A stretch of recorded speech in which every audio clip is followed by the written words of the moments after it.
Good afternoon, ladies and gentlemen, and welcome to the Co-op Podcast, episode 168. I'm your host, Richard Billy Jr., and today I'm joined by Mr. Gary A. Swaby. How's it going, Gary? Hey, how's it going, man? I'm good. Looking forward to the show. Yes, absolutely. And we're also joined by Mr. Jake James Lugo. How's it going, Mr. Lugo? I'm doing good, Rich. How's it going, guys? Hope you're doing all right. I hope you guys are ready for a good show. We got a lot to discuss today. Absolutely. And we'd like to give a shout out to Max. He could not make today's show because I believe he is back home. So we'll definitely see you next week, Max. But yeah, we got a lot to discuss, so we're going to jump right into the main topics. Well, no, hold up. Let's back up. Let's talk about what we've been playing first. So, Mr. Jake James Lugo, I know that you actually reviewed quite a bit of games on the site this week. Why don't you let us know what all you've been playing and also let us know about some of those games you reviewed? Of course, yeah. I mean, I've been playing a lot of games, and also I've been playing some demos, which is interesting. So I'll mention those as well. So if you haven't been to the site lately, we have a bunch of new reviews up on the site over the last few weeks, which I think is great. It's awesome. You guys have been responding. Some of you guys have been leaving comments and stuff. I recently reviewed I Am Setsuna, and I really liked it. I had plans to actually try to get a video version of the review up for us, but again, timing as well as all the other news and other little technical little hiccups kind of prevented me from doing so. But very soon, I'm planning on doing like a little gameplay thing, where I talk about the review and I talk about the game for the YouTube channel. So you guys should definitely look forward to that in the nearby future. But the game's good. I scored it in, I believe, I scored it in the high 80s. I don't have the review in front of me, but I know I scored it pretty well. The gameplay is really awesome, especially if you like classic RPGs, from like the SNES era. Very heavily inspired by Chrono Trigger. The team really took that game as a model for what they were going to do here, even right down to the battle system. It's almost the exact same thing, but, with minor tweaks here and there. It has a very, if it's not broke, don't fix it type of approach, where, again, it's built like classic-styled RPGs. Now, a lot of people have gone a little bit down on it in some of the critical reviews, saying that it's a little bit too much close to being similar like Chrono Trigger. I don't think that's necessarily a bad thing. I enjoyed my experience. I love the music and the atmosphere and the visuals that it has on screen. I think it's a cool game. Fun fact, this game was actually on PS Vita in Japan. However, it's not going to be out on PS Vita here in the United States because apparently the Vita version didn't run too well. So they decided, I guess Square Enix decided not to release it for the PS Vita here. I don't know if they maybe down the line might do a couple little fixes and might release it on PlayStation Vita, but on the trophy list now for North America, you could still see that it says PlayStation Vita next to it, so maybe that might be indicative of something down the line. Besides that game, which was a great game, I also reviewed a couple bad games, a couple really bad games, as well as also games that didn't really live up to my expectation. I reviewed the new Gundam Extreme Versus Force game on PlayStation Vita. If you guys haven't already known, I've talked about it a couple times here on this podcast and a few other spots. I'm a big anime fan. I'm a big mecha fan, specifically Gundam. I just love watching the shows and stuff. So any excuse for me to play a Gundam game, it's fine by me. This game, it was originally released in Japan. Apparently, it's one of the better Gundam games that was released for the PlayStation Vita in Japan that never came here to the States, but it finally did. It was localized by Bandai Namco. I had a couple issues with the game, technically wise, as well as also some of just the story elements I felt were very mediocre, very cheesy, and very just not good at its core. So if you're a diehard Gundam fan and you have a PlayStation Vita, you might want to pick this up, but I can't really give it a lot of recommendation for any other PlayStation Vita owners. It's not targeted at you, is the best thing I could say. I also reviewed JoJo's Bizarre Adventure Eyes of Heaven, which is another anime game that I reviewed for the Coalition. Definitely look up that review. Again, that's another game that didn't really kind of live up to the hype that I was hoping it would actually live up to. I saw that game a while back when I went to Bandai Namco's offices, and I felt like, it was a cool concept. It was different than the previous JoJo's Bizarre Adventure game that I reviewed a long time ago here on the site.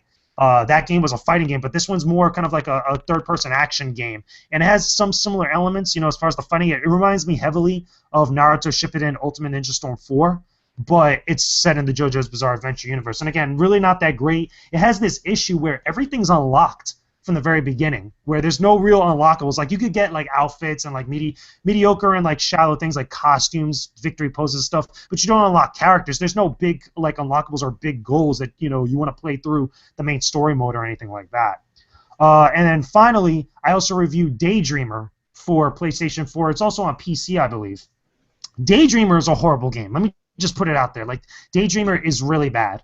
It's probably in the running for one of the worst games I played this year. The only other one that comes close to that, I think I've talked about even on the quarterly report, was Umbrella Corps from Capcom. But this one, Daydreamer, is fundamentally broken at a core level. The game is just completely broken. You could literally break the game and have a game-breaking bug that, you could kind of, I think it was like 4 times it happened to me, 2 of which I was able to replicate on my own without even, doing anything, substantial to the game to really kind of like tax it. It's just kept getting stuck on this loop every time I get attacked by enemies, and I would try to switch my weapon. In the game, it's a 2D action platformer. It plays very similar to like I guess you could say like a Metal Slug mixed in with like some classic like 2D platforming games, and it's just overall, just not that great. It's not built well. It feels cheap. The visuals just look kind of mediocre and shallow and blah. A lot of browns. It's not good to look at. The gameplay-wise, the controls are solid, but just everything else is just a mess all around it. So definitely couldn't recommend it. It was one of the worst games I played this year. And then finally, the last thing that I did was that I actually got a chance to check out the Metroid Prime Federation Force demo for Blast Ball, which, if you don't remember, a while back, a lot of people felt like this game, had a lot of controversy behind it because it wasn't the Metroid game that people were really kind of asking for. It has the Metroid Prime name, but it's not necessarily a Metroid Prime game by everybody else's standard. And I felt like people were being way too harsh on it. The demo, I felt that they released on the eShop for Nintendo 3DS that you could get for free right now, wasn't the best demo. It's the multiplayer mode that has been at a couple different events like PAX East and also E3 last year. I just don't think it's that great and not a good representation of that game, because the game is going to be 4-player co-op campaign missions. It's going to have 22 missions in total, as well as a couple other side missions that I feel like is going to be good. I've watched some of the developer diaries, and this game looks interesting and definitely not worthy of like the criticism. Well, not the criticism, but like the visceral response that it got from everybody else for simply not being a true Metroid Prime game. But that demo that I played was just not appealing whatsoever. It controlled good, but it didn't play as good. It was just really, I wanted to be able to play some of the co-op missions that they're talking about and see what that's going to be representative of in the final game. But this one just was not the same. It felt like a very big afterthought. And it was like, imagine like a first-person version of, was it Rocket League? That's the best comparison that I could put it to. It's just that it wasn't so much like something that was really fun to play, despite it being online, despite it being, a simple game to try to get into. Hopefully that changes, because the game, I believe, is coming out next month or towards the end of next month. I'll be looking forward to checking that out. But that's what I've been playing. I know that was a long one, so a lot of stuff that I went through. Yeah, you already answered my question as I was trying to figure out what was worse, Daydreamer or Umbrella Corps. I think it's a tie. Like, they're both just a bit. I think Daydreamer is broken at its core mechanically, but Umbrella Corps is just a really unappealing and uninspired game. So they're both just as bad. I think I'd score Daydreamer lower, though, if I'm not mistaken, by like a couple points. Ouch. Well, I did see the footage you did of Daydreamer, and the game looked horrible, so it's rather unfortunate. It was a real nightmare. Yeah, there you go. I think the team behind that was daydreaming of a better game. Clearly, like, the thing is like the problems that I found in Daydreamer were bugs that, or just things that I feel like a beta tester would find immediately. Like, to me, it feels like the game just wasn't tested enough, just wasn't looked over enough, wasn't QA'd enough. It feels just like basic amateur like mistakes. Well, a lot of developers have released pretty mediocre games in the past, but then they've gotten better over time, so hopefully they'll get better with the next game they release. That's really, I guess, the only way to look at that situation. But we'll see. So how about you, Gary? What have you been playing? I've been playing mainly Overwatch because they released a new character this week, Anna, which is Farah's mom, and she's a support sniper. So I definitely played a lot of Overwatch because I wanted to try out the new character and see how the game is with her. And also they added some buffs for Diva and stuff that I wanted to try out. So Diva's even better than she was before. She's like my #1 most used character. According to the stats, I've used Diva for 8 hours. Diva and Mercy, I've used them 2 characters for 8 hours total. So those are my two most used characters. Anna is actually a really good character, I think. She makes a great addition to the game. I like sniping with her. I find it easier to actually like hit the enemies and stuff. The only thing is she's not as powerful a sniper as Widowmaker or Hanzo, but that is because she's a support character. So she's the her benefit is that she can also snipe her allies and heal them. So that's where her benefit is. And I also like her sleep dart that she can do because she can basically cancel out an enemy's like special attack or whatever when they're about to do it. So that's a useful skill right there. Besides that, yeah, great character. Looking forward to them adding more characters in the future. What else have I been playing? I played a bit of Star Ocean as well, which I'm still reviewing. I'm working on 2 reviews at the moment, so yeah, hopefully I'll have that done pretty soon. It's just, I got to review this Turtle Beach headset as well, so look out for that review coming soon. And then once I get that out of the way, then I'm just gonna go ham on Star Ocean and try and knock out that review. So yeah, that's pretty much all I've been playing this week. Sounds good. So also have quite a bit of things that I'm writing that you guys will see throughout the week. It's been a very, very busy time for me, but I did manage to play at least one game over the course of this past week. It's a game you probably wouldn't expect. It's not a new game by any stretch of the imagination. No, I've gone back to XCOM Enemy Unknown. This was a game that came out several years ago. Never really had the opportunity to really sit down and play the game, but when I did sit down and start playing it, I found myself it was very hard to stop playing it. Those that already know about the strategy XCOM games, they already know what to expect with this type of a game. It was free on Games with Gold on Xbox One with the backwards compatibility of Xbox 360. So that's how I had got a chance to really fully play it from beginning to end. And the game is fantastic. It does also give you incentives to go back and replay. If you don't do good on certain missions, you can do that. So that's pretty much all that I've been playing, gearing up for all the other games coming out in the next couple of months. August is going to be a pretty good month, and September is going to be an even bigger month. So stay tuned for our thoughts on those games and more the next time around. But that concludes our what we've been playing session. We're going to jump right into the main topics. I'm going to let you tell us an update that you have, Mr. Lugo, about the CSGO betting collapse. So feel free to take it away. Sure. So for anybody that hasn't already known, if you haven't read some of the articles in the news or anything that's come out like on YouTube and stuff, basically there's been a huge scandal and a big controversy coming up with CSGO betting. So CSGO is Counter-Strike Global Offensive, and the issue is that there's been a bunch of different websites and a bunch of different organizations that have allowed players to gamble with their in-game skins for their guns for real-world money. It has to do. It's turned into a really big industry, almost reaching about $2 billion. That's a lot of money, and when you have a lot of money like that, questions tend to get asked very frequently about it.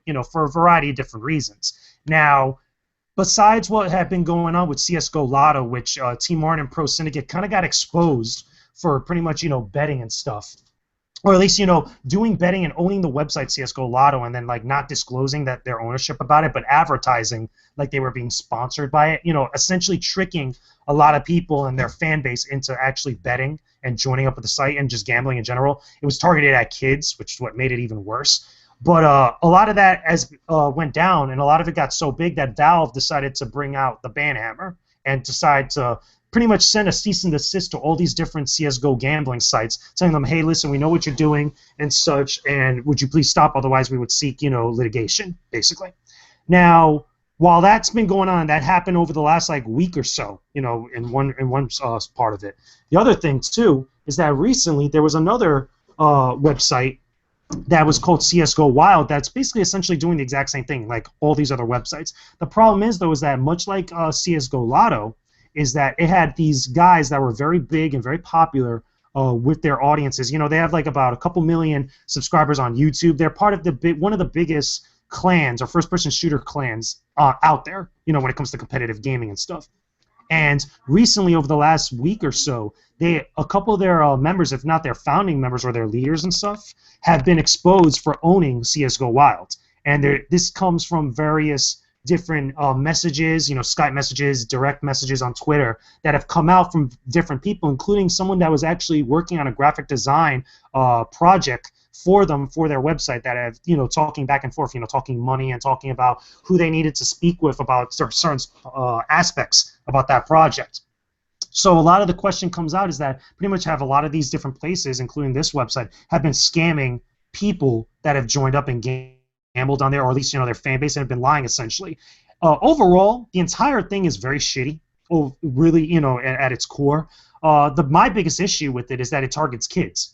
And they pretty much, outside of the fact that they've lied, you know, straight to people's faces when, you know, documents and messages and info have come out, like saying that they've owned these websites, you know, both things, both CSGO Wild and CSGO Lotto, that the people that are being accused of all this stuff have been caught, essentially. And they're going to get hit really hard by the FTC. Like, the FTC is going to come down hard on Team Martin and Pro Syndicate, but I'm pretty sure these guys at CSGO Wild are going to get included in the mix with all the different lawsuits that are being thrown at Valve and what the FTC is going to do as far as like handing out punishments and kind of going after people for a lot of this stuff. It's just really sad that a lot of people that have, or certain people have gotten like so much notoriety and so much was a popularity for doing specific things and stuff, and they can be so shady like this. It's just really bad. And again, it really gets me because it targets young kids, because they prey on the naivety, you know, and also the open resources and the expendable income that some of these kids have access to, and they just take their money and they just make all this ridiculous amount of monies, and there's no kind of like liability for this. So hopefully now, with the shakeup between Valve and the FTC, now people start getting held accountable for their actions. But I want to know, just based on what I've told you guys, again, it's a very kind of, you know, streamlined version of all the stuff that's been going on. There's plenty of more surrounding it, plenty of other details and stuff. I want to get your guys' thoughts on the mix. Yeah, it's really unfortunate that this stuff kind of goes on. Like, it's a really poor practice, and people shouldn't be trying to mislead their audiences and stuff on YouTube. Like, the term "with great power comes great responsibility" comes to mind. Like, people shouldn't be trying to take advantage of, you know, their viewers like this. So that's all I really got to say. You know, I do agree. But you just used that term from Spider-Man. Couldn't help but laugh. Not really a laughing matter. Yeah, I think anybody that is trying to, you know, take advantage of people, they definitely need to get what's coming to them. So, unfortunate that this stuff happens, but I know there's always going to be some negatives and positives to stuff that happens related to the industry. This is just another negative. But I support what Valve decided to do, and like I said, other people that are doing stuff they shouldn't be doing, yeah, they need to pay the price as well. But that's my thoughts on it. Definitely, yeah.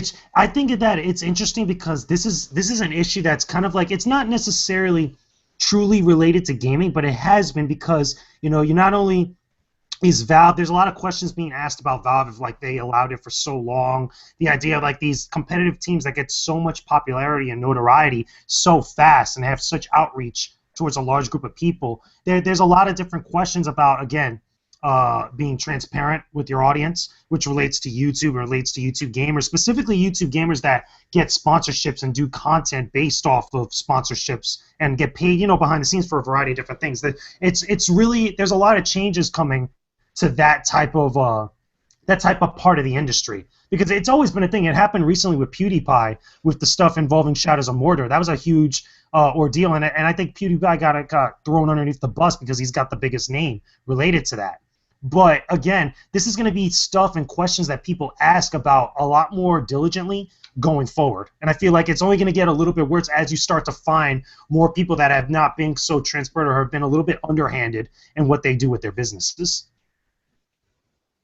Oh yeah, absolutely. no doubt about it. Um, well, I mean, we'll see what happens next. This is still a situation that's still ongoing, so I'm pretty sure there'll be some more developments in the next couple of days, week, or whenever. So we'll see what ultimately is the bigger result from all of this. But it's definitely not good news overall. Um, any final thoughts on this topic? No, I think I'm good. I said all I had to say. Okay, so let's talk about from bad news to good news, depending on who you are. Depending on perspective. Let's talk about what happened with Sega this past weekend. Obviously, they revealed Project Sonic 2017 and Sonic Mania, which is a game that I know our very own Tony Polanco is very excited for. Um, so I want to ask you guys thoughts on both games. Let's start with Sonic Mania because this is supposedly going to be the game that people have been waiting for, a brand new Sonic game. So what are your thoughts on the games, and do you plan on picking it up? Starting with Sonic Mania. How about you go first, JJ? Yeah, and I remember talking about this with some other people as well as on my own channel and stuff. Like, yeah, definitely I think this is the game that people should be excited about when it comes to Sonic the Hedgehog because this is going back to a more traditional formula for Sonic as a franchise. It's heavily inspired by Sonic CD. Like, that can't be understated enough. That this is like Sonic CD 2.0 almost, like in the way that it looks, the animations, the art style. Again, it's very 16-bit looking or 32-bit looking. They have a reimagined stage of Green Hill Zone from the first Sonic the Hedgehog game, which is great, great overall. And the music, I think the music is what really got to me when I was watching the reveal trailer because it just feels like that classic Sonic that you know and you love. It just feels right compared to later iterations of Sonic that tried to do the 2D formula or tried to do the 2D approach where it was much more modernized and it was like, still trying new things in of itself. This one feels like it's going to do new things, obviously, because it's a brand new title and stuff, but it's going to be really taking a much more traditional approach to Sonic the Hedgehog, and I feel like this is what Sonic as a franchise needed. We're still going to get that 3D Sonic game with Project Sonic 2017, which is basically Sonic Generations 2. Let's be honest here. I think that's pretty obvious. Even though Sega doesn't want to call it that, I think that's pretty obvious. But I feel like Sonic Mania is the one that people are really going to resonate with. And by the way, it was playable at the Sonic event.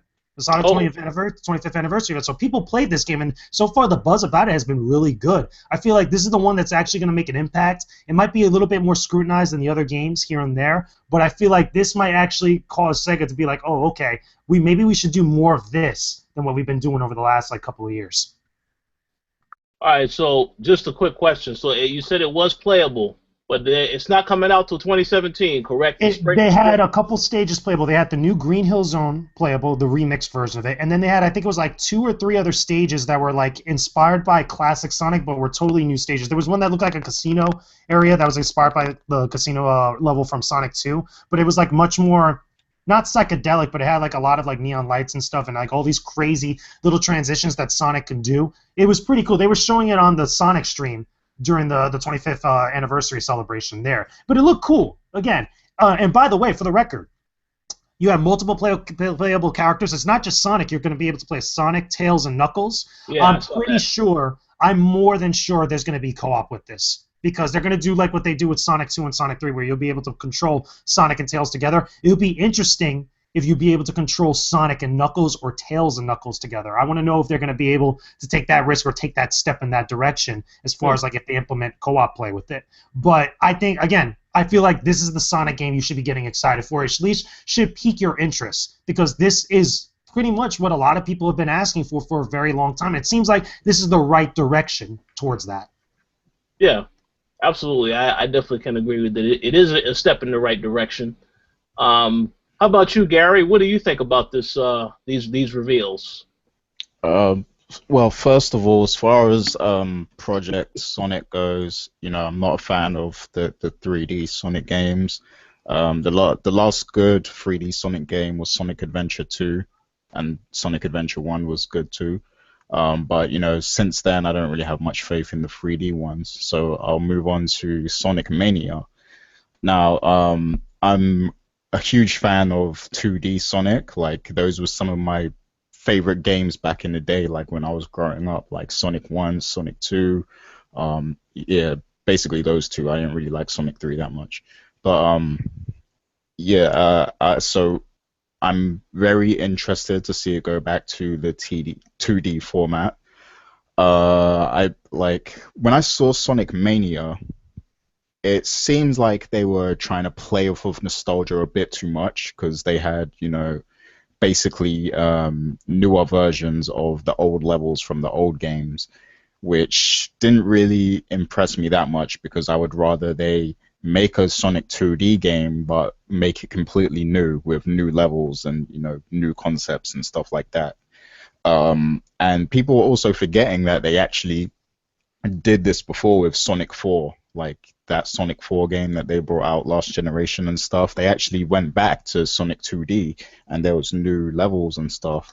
I mean, it didn't get that good a response. I didn't actually beat that game. I did get the first episode and I played it for a while. It was decent. It was okay. It wasn't as good as the original games. But this Sonic Mania, it just seems like they're trying a little bit too hard to get people back, get the old fans back into Sonic. Like, I don't just want to see you recreate old concepts again. I want to see completely brand new 2D Sonic, like levels and stuff like that. So I want to see more. I want to see more of what they're going to do with this game because, if you're just going to re-envision the old games, that's not good enough for me personally. Well, I would just like to say that, yeah, I definitely have to agree with that same mindset because when I saw the trailer, it said a new adventure, and then the next thing I see is a stage that I've already seen in an older Sonic game. So, I mean, I think that, again, I'm glad that they are going back to the original roots of the series because a lot of people have been asking for this, and they deserve to get what they asked for. So I think that's a great direction. I'm not necessarily sure if I'm still the kind of person that will be interested enough to jump on this game because I figure there's going to be a lot of games that I want next year. I mean, I don't have a list of every game coming out next year, but I'm pretty sure that there's a couple of other games that I may want more than this game. And it all depends on the timing. Like I know they're supposed to release it out in the spring of 2017. That's the tentative release date for Sonic Mania right now, but man, there's just so many other games that I know are already coming out in the spring, or rather, that's the quote-unquote time that they may be out. So I feel like they definitely need to show more of the newer stuff, not so much the old stuff. I mean, the old stuff remastered, reimagined looks great, no doubt about that. But I definitely want to see a lot more new things to get me interested and excited about the game. But I do give Sega credit because Sega said that they've been working on something. They definitely were going to have something to show at their 25th anniversary, and they delivered without a doubt. As for the Project Sonic game, I didn't play Sonic Generations, so I more than likely won't play this game. I will say that cinematic trailer did look somewhat interesting, though. The fact that you have a future Sonic working with the Sonic from older generations, I guess you could say.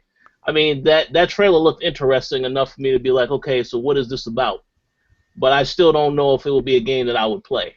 One thing I will say is I'm very happy to hear the NX mentioned as, it's coming to the NX. That's great for Nintendo. That's the second time, by the way, that we've got an official developer talking about NX so openly like that. Because the first one, keep in mind, was Square Enix, where they were talking about Dragon Quest. The next Dragon Quest is going to be on NX, and they were open about that. This is the first time that we've seen them show that in a trailer. And we also have a tentative logo for the NX. I don't know if you guys caught that. I saw that logo. Now, obviously, I'm pretty sure we're all in agreement that's going to change very soon. I wouldn't be surprised if that changes by the end of this year into next year. But, there's already talks about that, so openly. Now, a couple things I want to mention, though, Rich, is that, number one, there is a couple of new things coming to Sonic Mania that is new aspects to it that still expand upon some of the old formula, which is the air dash or the landing dash, which is basically, from the looks of it, is while you're jumping and as you land, I guess you're going to hit a button and it's going to make you do a spin dash in a particular direction of your choosing and such. But also, I'm with you on that regard where they should show some more new stuff, and I think it has to come with that they haven't shown the other characters playable and stuff. Like, obviously, it's a very, was it more focused on Sonic himself, and then obviously it's the first announcement and whatnot. But I feel like the next trailer or two, if we get anything, maybe I'm hoping a demo down the line before the release date, that we actually get to see Tails and Knuckles in action. Because if you also notice in that trailer, no Robotnik. There was no Robotnik shown. That they're out there in a trailer and stuff. And also, Project 2017, again, I'm calling it Sonic Generations 2 because that's what it looks like to me. The messaging on that has been confusing because looking at it, from what I'm saying and what from other people have been saying, it's Sonic Generations 2 based on the look because old Sonic and new Sonic, again, that's the first thing people are going to think of. But what's confusing is that Sega and the creator of Sonic are coming out and saying that it's not Sonic Generations 2, which is confusing. So my question is why not give it an official title like that? Or why not give it an official title when they were doing the reveal instead of calling it Project 2017? To me, that only says that, again, it's not going to – I don't think it's going to be ready, anytime soon, towards the beginning or middle of 2017. I think it might be ready sometime after 2017. Because it just seems a little bit weird to me that they would do that and give it that impression that it's Sonic Generations 2 and then just openly come out and say it's not. That's just very confusing to me. Yeah, so what if they just leave the title as is? Yeah, right. Project Sonic 2017, yes. That's going to be the new Sonic the Hedgehog reboot, Sonic 2017. Yeah, and then they can release a new version every year, like they have the sports games come out every year. Project Sonic 2018, 2019, so on and so forth. That would be terrible. But I think that there's high hopes. Well, yeah. You made some great points, Gary as well. I think, I would be willing to give Mania a chance. But obviously, I want to see more information. That's the main thing. Just want to see more, get some more insight. Perhaps they will have some more insight. There's still a couple of events this year that it could potentially be at, I'm guessing. So we have to wait and see how that develops. But for now, I would say I'm intrigued. I'm not going to say that I'm overly excited because I have to learn to be cautious with a lot of these games because I have no idea. Mass Effect, I was excited for Andromeda, but then I went to E3 and then I saw their footage afterward and I was like, this game is not coming out anytime soon, so I'm not going to get overly excited. So I'm not going to get overly excited about this quite yet. We'll just wait and see more information, and then I'll know exactly how I feel about it by then. You guys have any other final thoughts on Sonic before we move to the next topic? Yeah, I just because I saw some highlights from the 25th anniversary party for Sonic, and but JJ said he saw more of it and he really liked the show. So JJ, what was up with them? Well, I don't know if I would come out and say I really liked the show. I will say that it was a very interesting presentation, and they live up to their reputation, or at least Sonic Team, or the Sonic the Hedgehog, official marketing and community manager guy, lives up to his reputation of being a great memer. He does a lot of goofy stuff. It was just weird, whole presentation. There was a whole buzzing noise throughout the entire stream.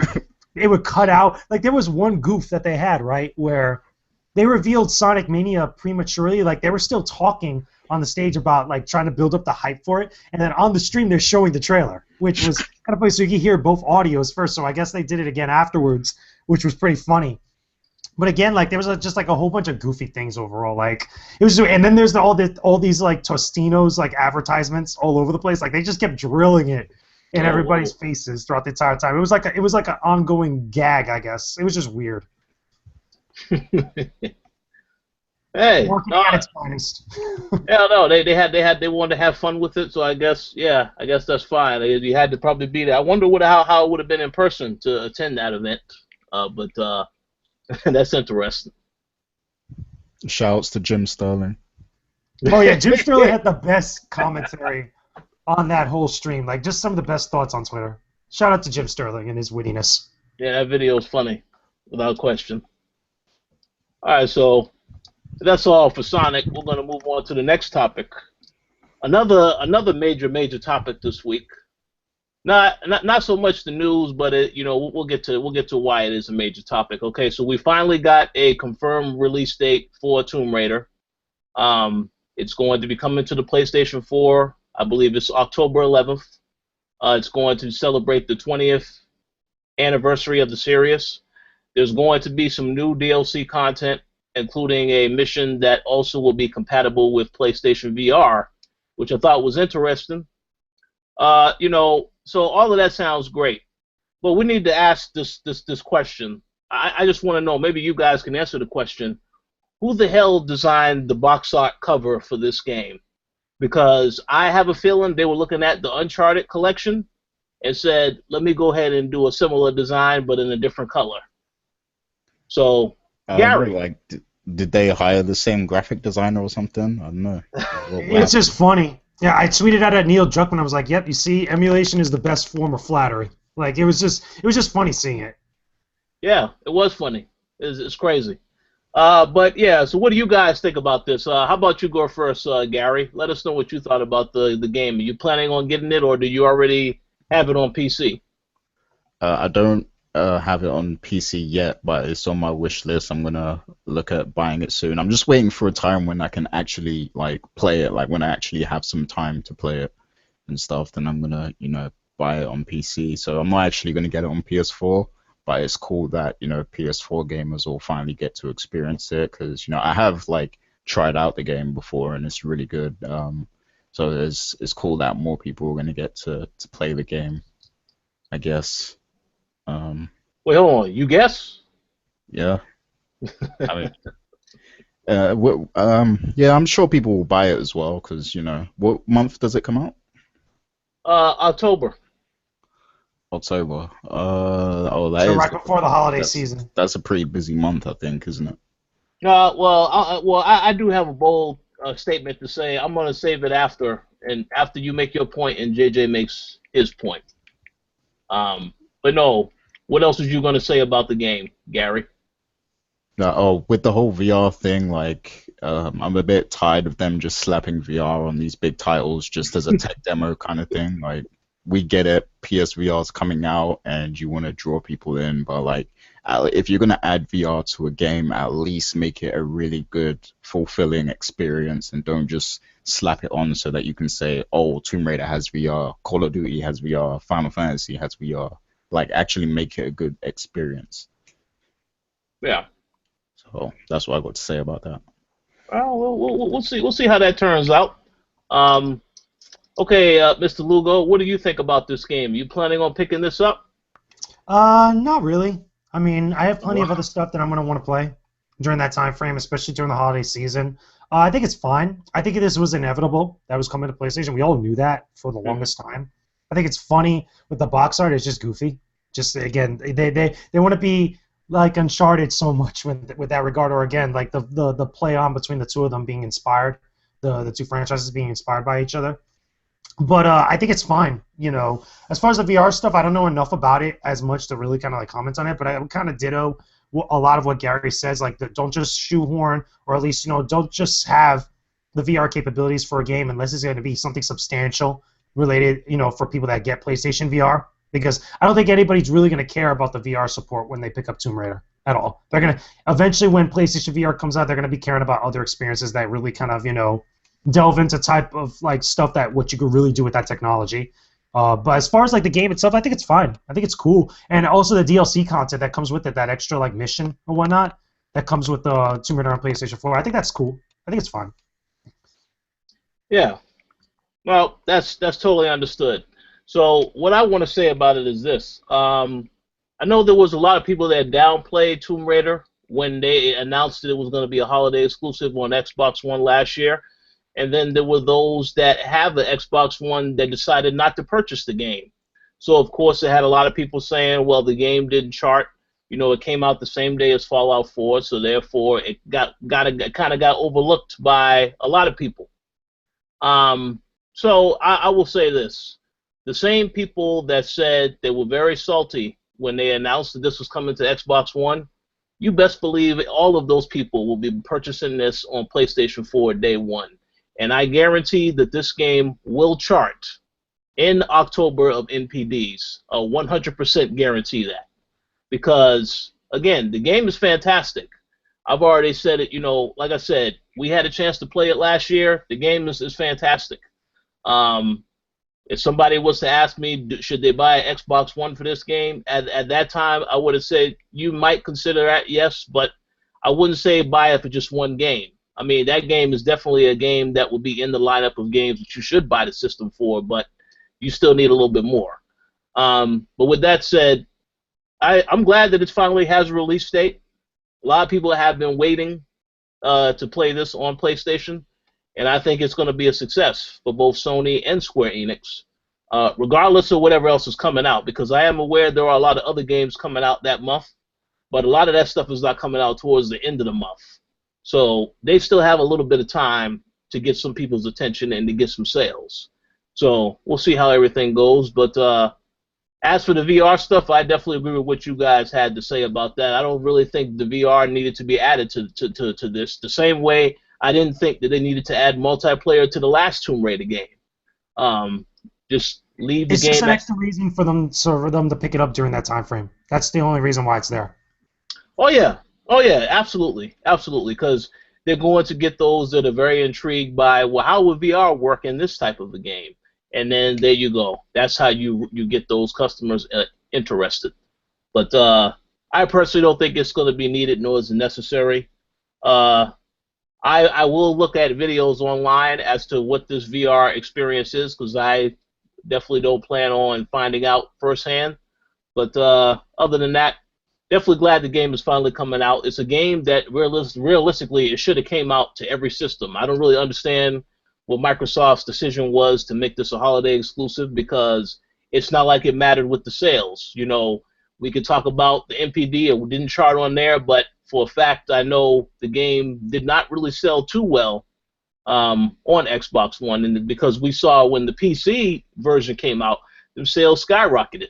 So don't know what Microsoft was thinking with that decision, but we'll see what happens from here on out. But I'm glad PlayStation 4 owners are finally getting a chance to play this game later this year. So that's a good thing. So any final thoughts, final words on Tomb Raider? Nope, I'm good. No, not much else to say, really. Yeah, make sure you pick that up, Gary, because I know you definitely interested in getting that PlayStation 4 version. No, I'm not getting a PS4 version, but I will pick it up on PC at some point. Yeah. Okay, sounds good. So a little bit of other news. During Comic-Con, which is, I believe, about to end if it's not over yet. Today, yeah. Today is the last day. Okay. During Comic-Con, we also got a reveal from NetherRealm Studios for Injustice 2, and they revealed that Wonder Woman and Blue Beetle are in the game. Now, we already knew Wonder Woman was going to be in the game because she was in the last game. But what did you guys think of the reveal trailer for that both of these characters appeared in? How about you go first, Mr. Lugo? I think it's fine. I mean, Wonder Woman looks good. Blue Beetle looks all right. I'm not too much of a fan of how he looks in the face, but his armor changes throughout the entirety of the fight, as far as, like, again, the look and the aesthetic and stuff. His moves look pretty cool. It looks like it's funny, though, because I look at him and I keep getting, like, little flashbacks of Mega Man, because it's just like his armor is blue. He has the buster. It just looks like that, jokingly. But Yeah. all jokes aside, I think it looks fine. I can't wait to see more of him and actually see, like, more gameplay of him being used and stuff. It's going to be interesting. Also, another thing that should be noted, we also got a little bit of some footage of Gorilla Grodd in there during the section when Wonder Woman was being used or she was being showcased. You can see Gorilla Grodd in the game as well, fighting her and stuff. But overall, it looks pretty cool. Yeah, I did see some footage at E3. It's very brief footage with Gorilla Grodd, Superman, Batman. Looked okay. The thing about it is this, I think that the game itself is going to be fine. It's another Injustice. It picks up where the last game left off. But to me, the way that they designed the characters looks a lot different from how they had them in the last game, and that's what I'm really annoyed by how they designed it, because I don't really like how some of the characters look. But maybe that will grow on me over time. But overall, I just I thought we were going to get an announcement of some more Mortal Kombat news because this is the stuff that Ed Boon said. There may be some more Mortal Kombat XL news. I didn't hear not a damn thing, so I'm not too happy about that. But it is what it is. How about you, Gary? What did you think about these character reveals? Yeah, Wonder Woman looks dope. I don't really know much about Blue Beetle, to be honest with you, but Wonder Woman definitely looks dope in that trailer. She's kicking ass, so that's what I like to see. As for will I get the game? I mean, I don't think I'm actually gonna buy this game, to be honest, unless the only reason I would buy this game is because our friend Ramiz, he kicked my ass on the first game. Like, I'm not gonna lie. Uh-oh. So I need to get revenge on him. So I So you're might. feeling salty, Gary. All right, so Yeah, so, I'm a little salty. I got the sodium levels popping, so I might have to get the game and whoop his ass. so in other words, you're not going to get the game because you already said you don't stand a chance against him, right? You lost to you lost to him and Carl in other games, Street Fighter and Mortal Kombat. So that's what you're saying. You'll stop exposing me, man. Exposed. Yeah, it's all right. It's all right. Yeah. I'll probably get it to kick his ass, but I might sell it later. Well, hey, listen, it's fully understood. I mean, to me, again, it's the same as the last game, which I guess is not a bad thing if you're a fan of what the first game tried to do. But I just think that I haven't really seen a lot. And then one thing that they really emphasized when I did see this at E3 is the fact that they have the gear that the main emphasis is on the gear that you can customize and put on the character. I don't really care about any of that stuff. So, I mean, if that's really the only thing that's new besides that in the story, I don't really know whether or not that's a game that I want to pick up either. Obviously, you have to find out more information about it. One other question I want to ask you guys before we move on, though, is are there any other DC characters you want to see in this game? Because they haven't revealed everybody in the roster yet. Ooh, that's tough. That's a real tough one because, like, thinking of the backlog of characters that maybe haven't really been used yet. Like, I would love to see something, maybe Jonah Hex. I would love maybe to see probably Booster Gold. Man, like that's such a hard one. Etrigan, I'm surprised someone like Etrigan hasn't gotten like a nod here because I feel like that would be like right up Ed Boon's alley. Like considering it's like a demon, involving sorcery and stuff like that. I feel like that would be pretty awesome. Oh wait, we have no, we don't. We don't have Zatanna and Justice, right? Not in the first one. Not that I think of. No, I don't believe so. No. Zatanna or Dr. Fate. A whole. But there's so many. Way too many to kind of run through. Do they have Huntress in the first game? I can't remember. No, I don't think they had Huntress in the first game. No. They should have her in there. Yeah, I mean, there's a lot of characters I feel like you could just reach back into the backlog for. Yeah, and I know that they said that they're going to be very aggressive with the DLC, so I would assume that there'll be a ton more characters in this game than there were in the last game and Mortal Kombat XL. But those are some good picks. I want to see El Diablo as well. El Diablo. Suicide Squad. Hey, well, yeah, he'll probably be in there. You never know. One thing I did want to say, I don't really recall this character being in the first game. Perhaps he was, and I forgot. But Doomsday, perhaps? Yeah, he was. He was in the last game. Yeah, okay, he was. See? Yeah, because I haven't played that game in a long time, so we'll have to see what other characters are going to ultimately be in it. They have a long list to choose from, so yeah, it's going to be interesting to see. And that game also comes out next year, 2017. I believe spring was the tentative time. I don't know if that's 100% confirmed yet, but we'll probably find out more information about this game as the year goes on. No doubt about that. So we'll see. For those fans listening, as well as if you're watching live, definitely leave comments and let us know which characters you want to see in Injustice 2, as well as comment on any of the topics we've already discussed. So we have two other major topics to get into. So let's go to the first one. Let's talk about the June NPDs. Gary, I believe you had something to say about the software, or man, no, the hardware sales. So I'll let you talk about the hardware, and I'm gonna talk about the software next. So you had something to say about the console, so go ahead. Yeah. Yeah, so obviously, we all know PS4 won for June, no surprise there. Um, Absolutely.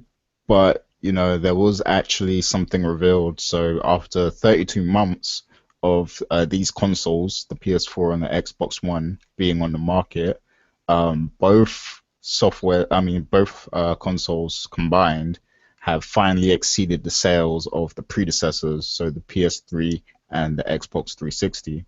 So, already these consoles have outsold the last generation and stuff.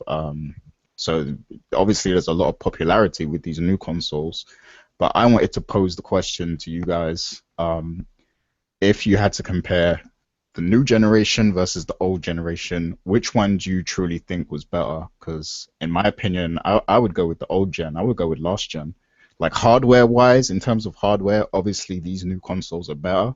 But when it comes to games, last generation, hands down, is the better generation, in my opinion.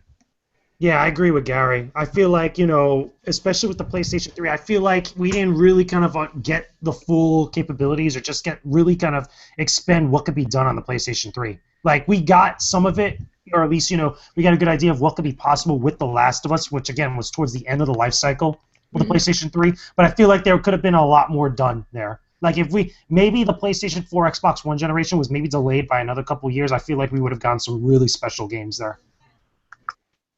That is a very fair point. And I believe I did answer this question with last week's show, but only in regards to software.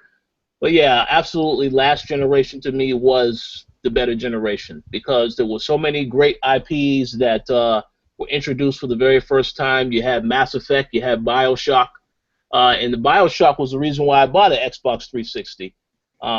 So Mass Effect was another reason. I mean, Gears of War. I mean, the list goes on, all the new IPs that were introduced. I'm not saying that the new IPs this generation are not, that there is a potential for this stuff to get better, but to me, so far, what I have seen, definitely last generation was better.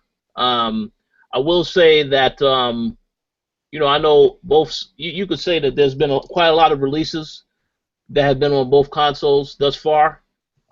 People may hate me when I say this, but I'm going to say it anyway. I definitely, absolutely, positively, 100% prefer the PlayStation 4 hardware over the PlayStation 3 hardware because they learned from all their lessons. Things are a little bit faster. They've gotten more social aspects on it than they had on the previous console. So no doubt about it, I love the PS4 hardware more than the PS3. But I still think that the software from last generation was better thus far. Now, that will probably change over time, but I haven't really seen too much of a reason to think that it will quite yet. But that's what my thought. It definitely has to be last generation, no doubt about it. So yeah, man, like Seth, the Seth from the comments is probably gonna get at me for what I'm about to say, but like this generation, like it's been very lackluster so far because all we're seeing is a rehash of old concepts and remasters from last generation. So people like publishers trying to force us to buy the same game twice. Like that's pretty much how you can summarize this generation. The most standout game, I would say, the most standout new IP for this generation, I would say, is Destiny. Like I loved that game.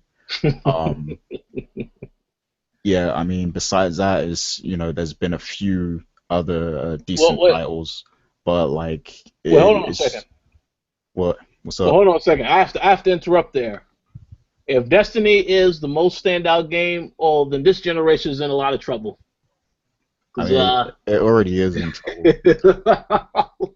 Like you got new consoles coming out already, upgraded consoles coming out. So we already is in But wait a second, let me ask you guys: are you talking about standout game as far as like being a game that's innovative and a game that changes the landscape? Or are you talking about games that are just major hits that probably sell a lot or are just popular? That's a good question. You can I'm answer talking that. about like because there's been popular games, there's been sellout games and popular games, no doubt. But I'm talking about games that push the barrier forward, games that innovate, and new IPs, brand new IPs that you get excited about.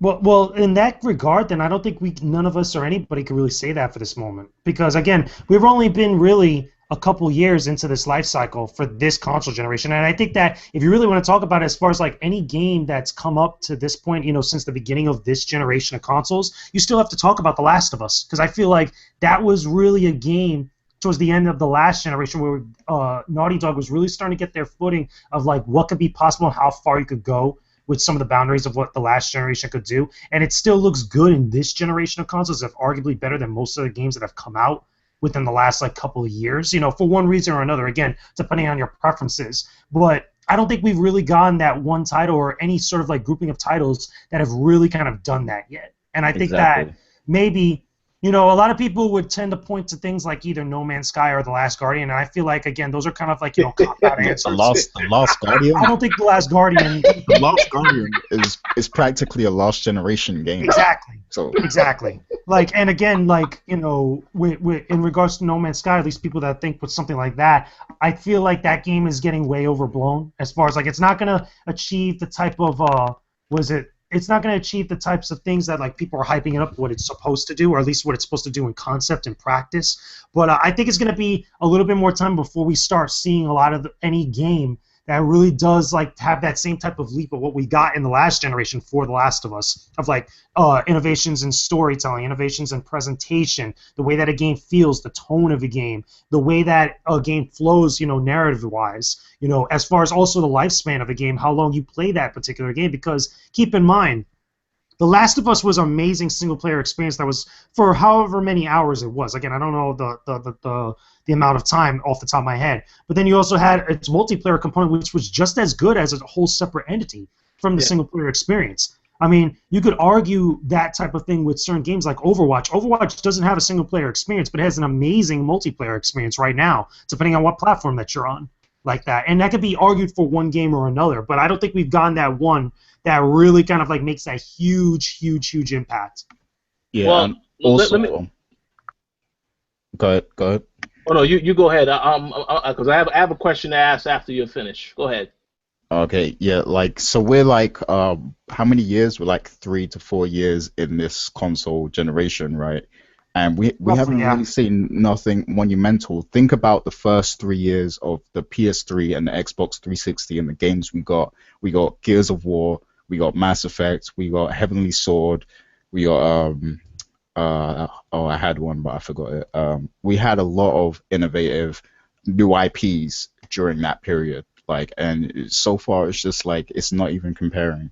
It's not a comparison at all. Red Dead Redemption, yeah. Red Dead Redemption and Red Dead Revolver, technically, because Red Dead Revolver was the first one, but Red Dead's a big one, especially now relevant to this console generation sometime soon. All right, so here's my question. You mentioned The Last of Us, so where do you put Uncharted 4 on this, as far as being something that is comparable or close to being this is the game we waited for that defines this generation so far?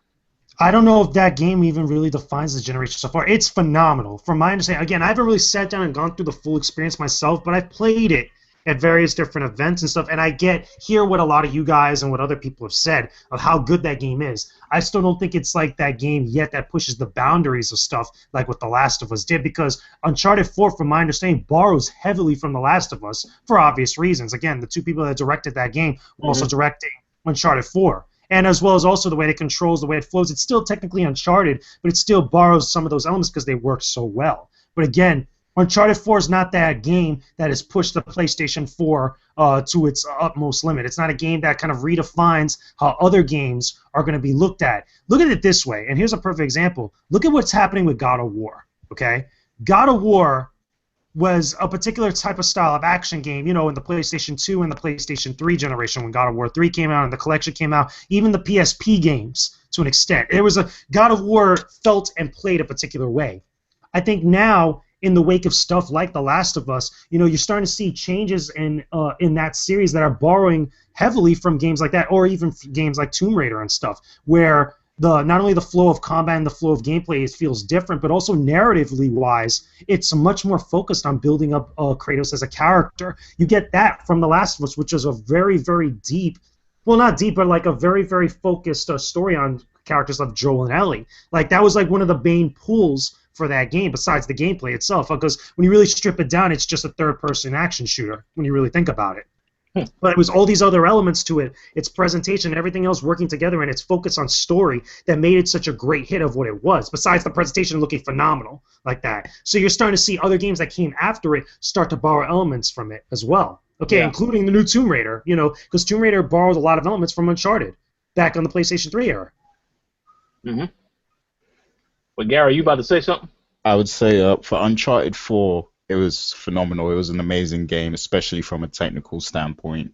It wasn't as good as you know, some of the previous Uncharted games, but it was a great game. But the thing I'll say for that is it's not a new IP. It's more of what we've seen already from last generation, just revamped and, you know, kind of upgraded to the newer generation and stuff. Like, but great game. It's definitely a standout game this generation, but you know, it's nothing new. It's not innovative. So, well, man, this was a very good question that you posed. I think I would love to hear what the viewers and listeners have to say about this question, whether or not they agree or disagree about some of the games that have come out so far this generation. I'm not going to say that I have lost hope for this generation because, again, still stuff coming out. Still quite a bit of games that we are looking forward to that all got mentioned at E3, and you saw something from those games. So just have to see how those games turn out. But I mean, I'm not going to say it's been a horrible generation. It's just that it's a little bit less spectacular than last generation because there hasn't really been any major new IPs that I'm interested in quite as much. But again, they still have time to turn that around. I will say one thing, like if the PlayStation Neo and the Scorpio comes out and they don't start to push the envelope forward in terms of like innovating in these games, then I'm going to be like very upset that, you know, they're charging people all this amount of money just for, you know, the same games that they're already getting.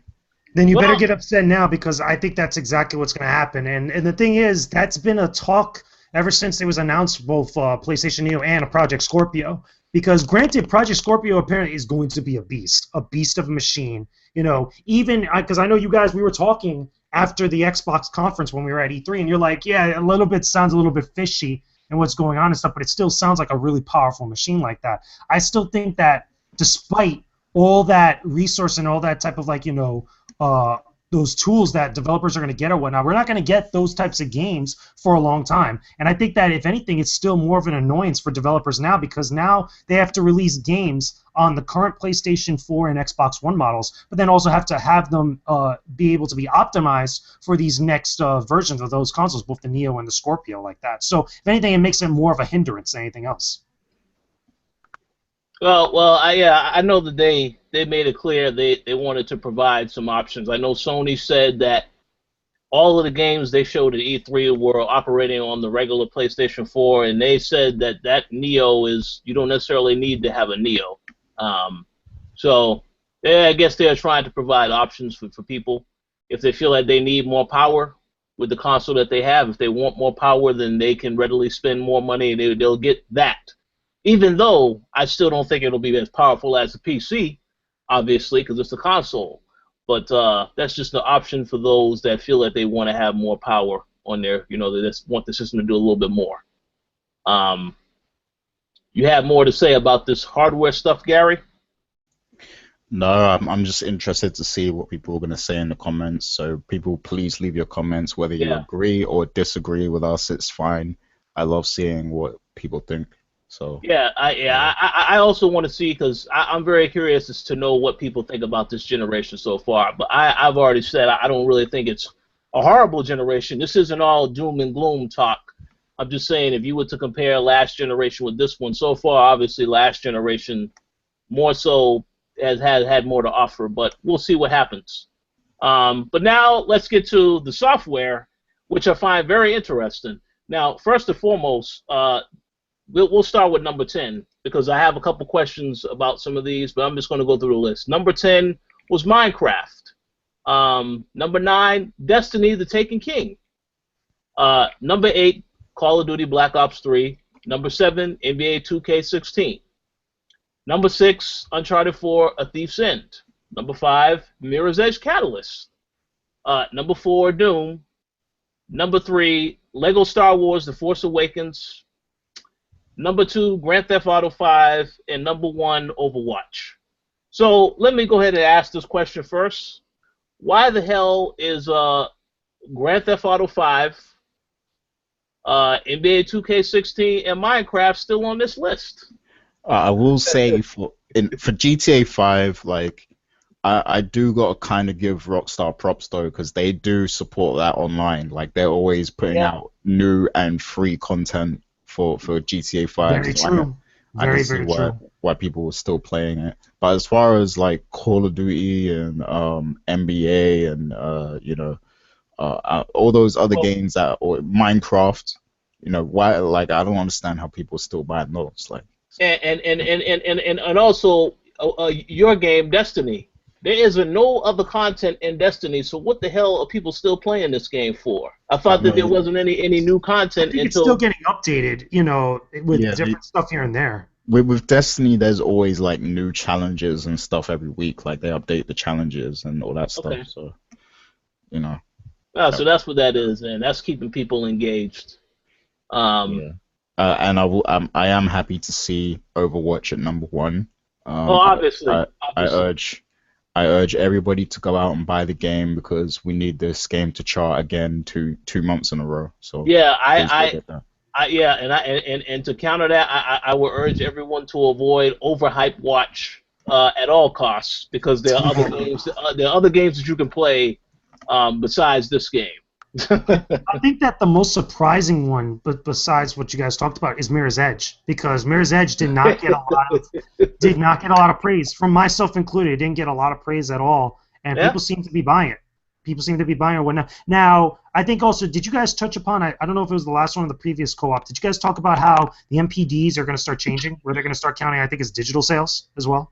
Actually, that is a point to be mentioned because that is included in this. Now, obviously, the ones that aren't included are the ones with the stars next to it. So Overwatch, Doom, and Minecraft, none of those are based on digital sales. And I think also Uncharted 4, because I don't think PlayStation is partaking in that, right? Or is it Microsoft not partaking in it? Actually, you're correct. Uncharted 4 is not included either. Because the digital sales, like they're not just releasing that out. Something like that. Yeah, I'm pretty sure that they will change their policy as the year goes on, over time eventually. But that it's about time to see the NPD they're catching up to the times, because I'm pretty sure that when you include the digital sales, that definitely changed a lot of the games that you did see that did chart. I'm glad that Lego Star Wars charted because I think I just got that game today. I borrowed it from a friend. I just got it today where I borrowed it from a friend. I'm gonna check it out. I've been hearing a lot of good things about it as far as like being a Lego game in general. Besides like Lego Dimensions and stuff. So I'm gonna see firsthand how that is. Now I played a few of the older games. I played the Lego Marvel Avengers game. And one of the main issues with that game is that the combat was slow. It's just a game where, it just felt like it wasn't altogether there. This game is a complete opposite. Different. It's just an awesome game. And it's not only a great Lego game, it's a great Star Wars game because it does have the same stuff that you've seen in the Star Wars movie, but they also have the comical twist to it as well. They have more jokes littered throughout everything. So I think it's a fantastic game. That's why I'm glad to see that it did chart on here. Gary, you made a very good point about Grand Theft Auto 5 because I had got an email the other day about additional content coming to GTA Online. So, no doubt about it, Rockstar support the hell out of this game. I'm surprised people are still buying the game because I would have thought by now everybody and their mama would have bought the game, and then now they're just getting free content. But I guess, hey, it's still a major player for them, which is why I think you'll be hearing about the next Red Dead game sooner or later, because they know it has staying power. Grand Theft Auto has staying power. I'm pretty sure Red Dead would also have staying power if they decided to support it the same way. And outside of that, I do agree, Mirror's Edge Catalyst, I am surprised that did chart also, because I did see your review of it. I did play the beta of it beforehand. The game is okay, but, man, I'm just surprised. Fun fact about that, right? Fun fact about it, because I have a couple buddies of mine that played the PlayStation 4 version of that game. My review was based on the Xbox One version, and I have my issues with it here and there. Apparently, the PlayStation 4 version has a lot more issues. Like, it has, like, some issues where it crashes. So I'm surprised, like, that even charted with everything that, you know, people have been talking about with that game. And besides, you know, the more logistical and, like, you know, mechanical-wise. Yeah. Well, that's interesting, because I didn't encounter any issues on the beta for Xbox One, but that wasn't the full game. That was just the beta, so maybe there were issues on there too. And the last thing also, because I did ask this question, but I already know the answer to it. When I talked about NBA 2K16, you know, the finals were last month, so that's why that game was still popular, probably still going to be popular up until 2K17 comes out and knocks that out of place. That's coming out soon. 2K17 is coming out very soon. Yeah, and they have Kobe Bryant on the cover, who just retired. I have no doubt about it. That game, I've heard some stuff about the game already, how they've made more changes to it, more additional things that you can do with the My Player and the franchise mode and building the teams and moving the teams and changing the current teams. All of that is in the game now, so I think that game is definitely absolutely going to be on NPDs as soon as it drops, immediately. It's a huge undertaking. But, yeah, I mean, outside of everything else on the list, pretty surprising overall. But any final thoughts on this? Some of these games? Buy Overwatch. Yeah, buy Overwatch. And don't worry, Activision, Blizzard, whatever, they're not paying us, so you can buy it. If you buy it, you know it's for you. We're not getting any of that money. So people are enjoying Overwatch. It's good. Yeah, they are. I'm just surprised because, you know, it's multiplayer. You know, I know when I played Evolve, and I was like, man, where the hell is the content at? I did not like that. So Man, this is nothing like Evolve. This is way better. Oh, I know it's better than Evolve. I did when I played the demo. I got a chance to see. Oh, the game is fantastic, but I'm not gonna pay $60 for it. But yeah, I'll possibly get it when the price drops, and then they have more characters. And I did hear, you know, I'll throw this in here. I did hear that now Blizzard is trying really, really hard to push this cross-platform play stuff. So if they are able to convince, you know, Microsoft and Sony to say yes to that, then the game will be compatible with PC as well, and that's an option. But I don't know if they're going to be successful with that because I don't know if if everybody is in on Rocket League yet. Yeah, I actually heard that the developers of Rocket League, they already have like the cross-platform play between Xbox and PS4 set up. Like it's just a case of them pushing a button to make it live, but they're waiting to see if like we're waiting on Sony. They're waiting on Sony. Yeah, that's going to be a big deal. That's going to be a very big deal. Like when that finally happens, because that might open up the door towards other games that are multi-platform to bridging together those communities, especially a game like Overwatch. Imagine if that was to happen with Overwatch between the two platforms like that. That'd be a very big deal. I would love that. Imagine it. Well, not Halo, but like Destiny, another one. Again, connecting all these people. If you have the cross-platform for a game that's on all the big consoles and on PC on top of that, and you have all that stuff mixing together, that's going to be insane. I think like that's really the next big step they could take, because like we were talking about earlier, this generation hasn't innovated that much. So like the next big thing they can really do is this cross-platform competition between, you know, PlayStation players and Xbox players. Like that could be the next big fanboy war, pretty much. Like, and the only difference is, you know, because last generation, or well, even still this generation, fanboys get online and argue with each other for no reason at all, and they don't do anything about it. So now, like, if they approve the cross-platform play, now you can actually settle these stupid debates in the games. So, like, that's you know what's the going next to be the thing they big should problem, do. though? You know what's going to be the huge problem, though, which is probably going to not allow that to happen anytime soon? It's going to be the idea, if not just Sony, but I think on all the major platforms, that it's going to be this idea of like preserving your ecosystem. Because when you play games online, you're usually, unless you're like us who have to have like a immersed knowledge about all the different ecosystems and platforms that are going on. Usually when you're playing online, you're playing on one ecosystem. So like if you get online and you have a bunch of friends on Xbox Live, you're going to be part of Xbox Live because you're going to be playing with them most of the time. You're not going to flip-flop between the two of them. Usually that's how it is most of the time. There are those few exceptions. And I think that's going to be the type of thing that, that kind of like stunts that a little bit as far as like that happening within the next like couple of years. Because people, or at least the different businesses, like PlayStation is going to want people to continuously play on PlayStation Network like that, or at least play with people that are on PlayStation Network for the idea of like saying like, hey, look at how many people we got together on PlayStation Network that are playing these online games. The same thing goes for Xbox Live as well. So maybe that'll change within the next few years, but I feel like if there's any obstacle that kind of like, stops Rocket League from combining the two together, or at least, being able to kind of like intermingle like that, it's going to be something like that. I would think that it would make both companies even more money because it would raise the level of competition. Like people would, if they knew they can play people on the other console, they will do it, and it will get people playing online much more, and they'll buy more DLCs and skins and maps and all that kind of stuff. So. I don't think so. I think like with that, the reason why they would probably be kind of hesitant to do something like this because I think you open up the potential for people to jump ship to the other side.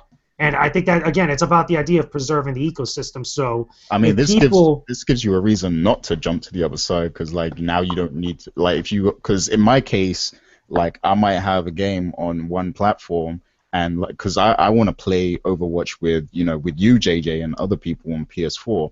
But I can't because, I have it on PC. So I would have to literally buy the game on PS4. So in this case, like, if people have a set of friends on PlayStation and a set of friends on Xbox, now they don't have to buy an entirely new console to play those other people. They can just play them from their PS4. So it won't encourage them to jump to the other console at all. And that makes sense for that side of the argument, and you're right. I think that is true for some people that be like, okay, I don't necessarily have to go through all these different steps just to play with a bunch of people. But I still think that Sony and Microsoft might at least still be hesitant of that because there is that fear that people would for the idea that it might be better on the other platforms, like even though both ecosystems would be coming together and like communicating like that. Yeah, I guess you are right to an extent, and I guess the biggest obstacle would be like the cross-platform communication channel. Like who's going to take the risk? I think it's really like who's really going to take the risk at this point. That's the biggest obstacle. Like if they're waiting on Sony and Microsoft is already down for it, what is it really that's keeping Sony from saying, okay, let's do this? There's got to be a reason, because if it was really profitable for them, which I'm pretty sure if that's the case, it should be for Microsoft because they're so willing to do it and stuff. What is it that's the worry, or what is it that's the big issue that Sony has on their mind, okay, that's preventing them from giving them the go-ahead to make that happen? I mean, is it the question really of other releases that maybe PlayStation exclusives down the line, maybe that might be brought up? Because keep in mind, Sony is exploring some games like being on the PC platform. Like I think they did it like with, I don't know, remember if it was like Helldivers or like a couple other games that were more, I think, was it exclusive? Well, Street Fighter, no, because that's third party. I'm talking about like, in-house Sony games that are being put on PlayStation, on PC, like that. It opens up these other questions. So again, that it's just food for thought. I'm not sure exactly what the reason might be, but there's got to be some sort of reason why Sony has not agreed to something like that now, or at least have been willing enough to actually make that happen now for Rocket League. Oh, I guess they'll take their time to give a response. I think I know why. Uh-oh, what's that? Because their network's arse. Whoa, uh-oh. All right, yeah. I know, when you can't change your name, and stuff like that. I mean, it does pose the question. Well, so you're going to have some people after you this week, Gary. I look forward to seeing them comments. All right, so have you guys concluded this particular discussion regarding the software? Yeah, that's pretty much it. Okay, because I actually have some breaking news that was announced during this show, actually.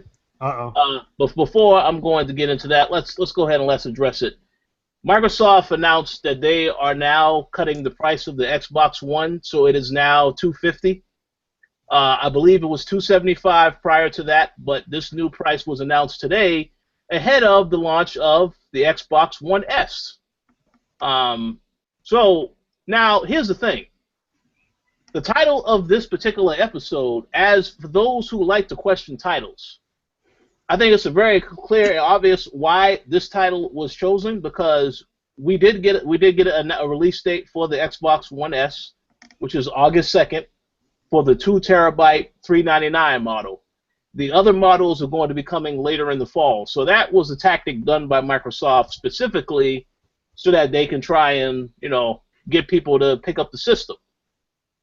But the question that was posed with this particular title, is it doomed to fail, was for many reasons. Because I feel like there's next to no information about why you need to have this system. Now, I did do with research this past week is that when I started to hear about the need for a 4K television to get the most out of the experience, the HDR support and stuff like that, that made me question. That right there is just another price barrier that you asking people to spend more money. It's not like you can just buy this system and use it with your regular TV. It'll be fine, I guess, but you won't really be getting the most out of the system unless you have a 4K compatible monitor. So that was why I posed that question, because I feel like it's another expense. A lot of people out here don't have a 4K TV. They could get one if they want to spend a couple of thousands of dollars, but then I also heard that there is a very specific 4K quality that you need to have to actually run the system. And all of this information, Microsoft has not revealed any details about this. That's why I have to ask this question: is this system doomed to fail? Because there's no information about what kind of TVs are compatible with the system. You would think Microsoft will release this information for those that are actually interested in getting the system. They haven't done it yet. Now, maybe they can still do it within the next couple of weeks. But to me, it's like all of this should have been very clear from the very beginning when you started talking about this system. And I think that you're going to see the same issue with the Scorpio. If there's a lack of information, that's not going to entice people to say, well, I need to get that. They need to be very detailed with the information. But I want to get what you guys think about that. How about you go first, Gary? Let me know what you think about the do you think the Xbox One is doomed to fail because it's the lack of information? So with the 4K thing, what was it? They recommend that you have a 4K TV? Yeah, Phil Spencer said in the interview that it's recommended that you do have a 4K television because it has HDR. Every TV doesn't have that. It's a certain feature that is in certain TVs. Okay. But he didn't go beyond any specifications. And Microsoft has this news website. None of this stuff was on their website. So that's why I'm asking the question: is it safe to say that this is a doom to fail? Because, well, it's more than one thing, but the lack of information is one. The other thing is because, it's not released with any games. When the system comes out, it's just a straight 2 gigabyte system for $399.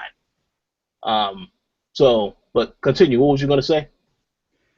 Yeah, the 4K thing, yeah, I guess this is part of their plan to get 4K ready, a lot of this is the reason why both companies are even bringing out new systems anyway, because they want to start to get 4K ready and stuff as more and more people start to buy 4K TVs and stuff like that. But I do agree there's been a serious lack of information with this Xbox One S system and what it can do and stuff. Besides, we know it's a smaller system and, it's 40% smaller and all that stuff, which is great. But, they have been pretty vague with what they have changed in the system and stuff like that as well. And in terms of it failing and not selling, I will say that at the moment, the Xbox isn't really selling that well. Well, not as well as the PS4. Let's be clear, it's not selling as much as the PS4. So I don't know if the Xbox One S will encourage new buyers to get into the Xbox One ecosystem. But it's to me it doesn't seem that likely. I don't know. I'm just judging by what's going on. I will say that if I didn't have a gaming PC, I would definitely be jumping on the Xbox One S. But unfortunately, I got a gaming PC. Well, it's not unfortunate, but unfortunate for all the people that want to see me get an Xbox. I'll say that. Yeah, well, it will never happen, but you'll get the games that are compatible with Windows 10. Oh yeah, definitely. And what I really love is that I can still interact with all my Xbox friends from Windows 10 as well. Like I can, hop on the Xbox app and troll people, send them party invites and messages and all that stuff. So I love that. But yeah, I mean, I just don't know how this Xbox One S is going to sell, to be honest. I will be interested to see the sales reports and stuff like that when it officially launches. But what do you guys think?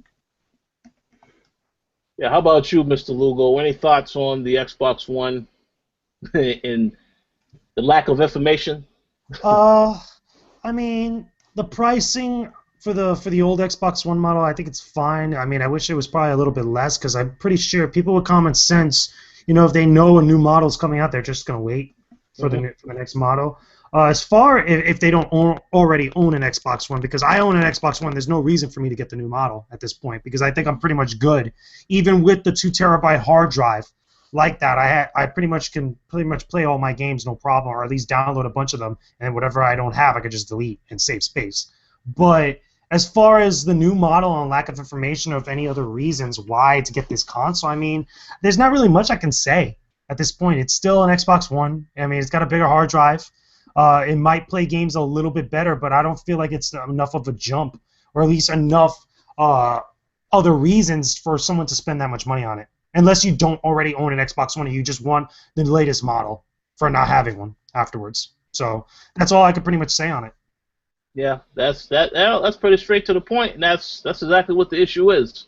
I will say that I did see the Gears of War Xbox One S, and I thought that looked great design, and also a great deal. But again, no information, so I don't really see the reason why. In the Xbox One I don't have any issues with that. I do have another. I had to get another hard drive, obviously, for the reason of being able to have more space. But I'm not really seeing a reason to get an S, even though it sounds intriguing. Again, you're talking about all this other stuff that I don't know. Microsoft really does need to get better with the explanation. I'm pretty sure they will with Scorpio next E3 because they know they have to convince people why they need that system. So we'll see, though, as time goes on. And very well they could release a video between now and August 2nd talking more about giving people more of an in-depth look as to what is the difference between this console and the Xbox One that people may already have. Because I know a lot of people want to know why they need to get that system. Besides the bigger hard drive, besides the few of the things they mentioned, they need to really see this stuff in action compared, like right next to a current system, and see, okay, so that's what the difference is. But I guess we'll see how they handle that. But so far, I don't think they've handled it well, so I definitely wanted to address that. But that's pretty much all I have to say about Microsoft. I know you said all you had to say. How about you, Gary? Any final thoughts? Yeah, I actually forgot to mention the Scorpio too. Like that's another thing that's gonna kind of hurt the Xbox One S sales because like people, you announced that the Scorpio is a thing and that it's coming. Like so, people are gonna be like, okay, why should I buy the Xbox One S? Why don't I just wait till next year? That's what a lot of people are doing. A lot of people are doing that. They was going to wait till next year because then there'll be more information, I guess. Then they'll know what this system has to offer. Besides the power, though, to me, I feel like besides the power, price is going to be an important thing. Oh yeah, the price is going to be absurd. You know, I expect that price to be maybe maybe 600 or so, 600 and up. You never know. It'll probably be a little bit cheaper, but it's not going to be. It's not. I don't think it's going to be quite as somebody would expect. It's definitely going to be pricey. But besides the power, the price. To me, it's about the lineup. I have no idea what game that you can release on that system that will convince me that I need to get even that system because all of the games are going to be compatible on every system. So it's like what they have to do. They have to explain what are the features, what are some of the reasons why you would want this system. And until they do that, I will just keep the system I have. There's no intent to upgrade. Of course, it's great to have the latest technology. I guess obviously it's a great feeling. But if there's no real reason to have it, then you can just do with what you already have. So we'll see how that goes. Again, probably too early to ask that question, but we'll find out how they handle things moving forward, and take it from there. But any final thoughts on this topic before we wrap up? No, that's it from me. Awesome. So that concludes this week's show, ladies and gentlemen. We thank you for listening. I want to let everybody know, by the time you see this episode, we are going to be having a giveaway for No Man's Sky, which will be live on the website. Now, I want to make this clear on the show right now. The giveaway ends on Friday. I don't want to get emails from people talking about, well, I didn't get a chance to enter. No, listen, you have until from Monday to Friday to enter to win this game, if you're looking forward to it. So please do enter if you want to win, and we'll do more giveaways in the future. This was obviously the one that people voted on because they did not want Deus Ex, they wanted this game. So there you go. That's a giveaway for tomorrow, so stay tuned to that. Any final shout-outs? How about you go first, Mr. Lugo? Just shout out to everybody listening to the show. Shout out to everybody leaving comments in the comment sections of our articles, our reviews. We really appreciate the support. Shout out to all the patrons out there, the patron supporters. We all really appreciate that. Again, you guys allow us to keep doing what we love to do and help us out as far as like bringing great content to all of you guys. All your support is very much appreciated. Okay, and again, just everybody just spreading word about the website. Again, we really appreciate everything. So thank you. Huge thank you. We love you guys, and we'll be bringing some more good content coming very soon. Tomorrow, I actually got something really awesome coming out that I'm hoping I get up later in the day. I actually have a developer interview with the guys over at Stormcloud Games about Brutal that's coming out on PlayStation 4 and PC. So more details about that afterwards when it goes up, hopefully tomorrow. All right, that sounds awesome. Absolutely. How about you, Gary? Any shout-outs, final words? Yeah, definitely shouts to the Patreons. And remember, guys, like, if you support us on Patreon, you actually get extra tickets into our giveaways. So, shouts to M. Collins and Gority for, supporting us consistently. And besides that, shouts to all the guys that listen on a regular and leave their comments and stuff. So, shouts to Seth, even though we go back and forth, I appreciate the comments. Shouts to Final Stage Boss. Shouts to Wesley, all you guys that show your support every week. Shouts to you guys. And shouts to the whole team. Absolutely. And again, I'd like to thank everybody for their continued support. I also want to give a shout out to all the fans that leave comments, because I'm pretty sure there's going to be some crazy comments this week. But I look forward to seeing it with quite entertainment. Thank you guys very much for allowing us to continue to do what we're doing, and we will talk to you all next week.